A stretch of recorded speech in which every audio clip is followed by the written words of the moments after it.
Yung, gimana ya kalau kamu lagi ngelayat tapi ternyata yang meninggoy ini itu lagi sisiran di kamar? Sisiran? Tapi kan udah meninggoy. Nah, itu dia.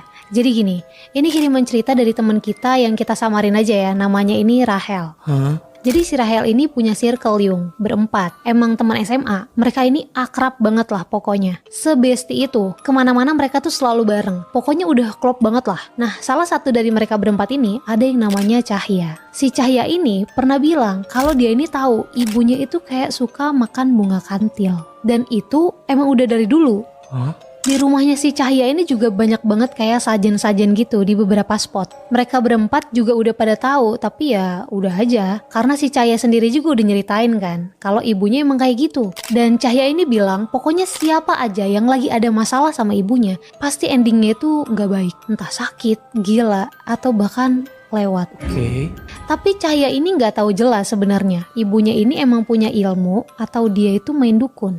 Dari dulu Cahya ini nggak terlalu deket juga sama ibunya. Cahya pernah nih sekali-sekalinya bilang ke ibunya kayak ngapain gitu makan bunga kantil terus naro-naro sajen di rumahnya. Tapi ibunya ini malah melotot dan bilang, kamu gak tahu apa-apa, gak usah ikut campur. Dari situ Cahya ya udah gak pernah ngomong apa-apa, gak berani juga. FYI Cahya ini lebih deket sama bapaknya, cuma bapak sama ibunya ini udah lama pisah. Dan bapaknya ini udah nikah lagi. Tapi karena ada beberapa hal si Cahya ini gak bisa nih tinggal sama bapaknya. Jadi Cahya cuma sering main dan ketemu sama bapaknya gitu. Itu sedikit background dari si Cahya ya. Terus ada suatu hari di mana Cahya ini nggak masuk sekolah dan dihubungin tuh juga nggak bisa. Sampai jam masuk sekolah Cahya ini belum datang. Teman-teman ini agak heran karena biasanya kalaupun Cahya sakit dia ini selalu ngabarin. Terus tiba-tiba ibu wali kelas mereka ini ngasih kabar kalau ternyata ibunya Cahya itu tadi malam menghembuskan nafas terakhir Yung. Nah pas udah tahu gitu di jam pulang sekolah Rahel sama teman-temannya ditemenin sama wali kelas mereka itu datang ke rumahnya Cahya buat ngelayat. Di situ ya udah rame nih. Ada bapaknya Cahya juga. Di situ mereka lihat kalau Cahya ini lagi nangis di samping jasad ibunya yang sebenarnya sebentar lagi nih mau dimakamin. Tinggal nunggu adalah adik dari ibunya yang masih OTW. Pas lagi duduk-duduk nih, si Cahya ini diminta bapaknya buat ngambil sesuatu gitu di ruangan rias ibunya. Terus Rahel sama teman-temannya bilang,